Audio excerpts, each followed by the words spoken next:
All right, so now I'm gonna break down like pretty much the combos of the game.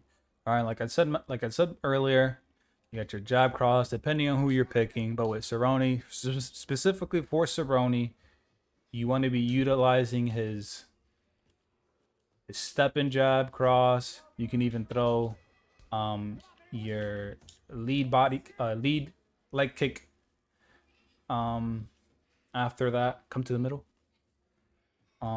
Okay, now if you're in the pocket, right?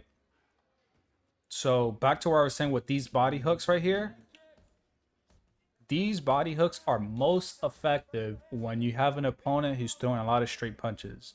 So if my opponent's throwing a lot of jab crosses, so throw jab cross, just keep throwing them. You're gonna literally like you can either go to the body or you can go to the head. Now a lot of the times I would say go to the body because it's like it's like the meta thing to do. It pays off more in the long run because the lower the stamina you get your opponent, like it just increases your chances of winning as opposed to going in the head all the time. So you have that right now. What else do I talk about here?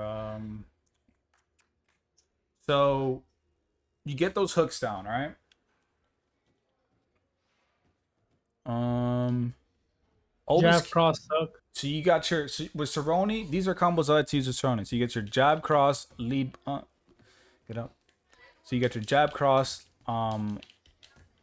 lead uppercut, and then you can throw the knee right after. And I have the inputs on the controller so you can see what I'm clicking.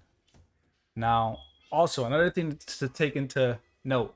So some fighters will have like different. So like Cerrone, right, with his rear leg. If I move forward, hold LB, and hit B, he has that jumping head kick, right? But he also has this front kick. And to pretty much prompt that, you just have to move back and throw a head kick. So just make sure you're moving back. And you can combo this as well with your jabs, with your step and jab. You can combo it as well with your jab cross, depending on how confident you are. But the front kicks specifically, there's certain ranges you want to use it at.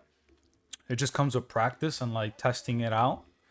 But yeah, so just make sure to look at like test out the fighter that you're using. Make sure you're not just holding forward and throwing power, like even power punches too. So there's some people where if you move back and throw a power punch, they'll have like a different animation as opposed to moving forward. So you got those basic combos. The jab cross to the body. Now I see people throw a jab or the cross to the body. I see people throw the jab to the body, like the step and jab, which is good too. But I find it that the cross to the body has just a bit more range, and I like to use it as a range finder. You can even combo out of it too. It's just like a simple combo. I like to do this, which is pretty much you throw your jab cross and then immediately you sway left or right. Doesn't matter. I prefer my left because I'm orthodox. And you sway to your right or to your left and you throw just a pretty much like a light cross, but it does damage. This is like a stagger. This right here is pretty much gonna stagger your opponent when if you catch him at the right moment. And that's what you want. The whole point of the striking system in this game is for you to stagger someone, get in, get out, and reset. A lot of times people like to like the newer players. This is like a common thing. If a new notice how a new player when they get staggered, they're eager to get back at you. They're eager to get that stagger back. And by stagger, I mean this. Like get up real quick. Go to the middle.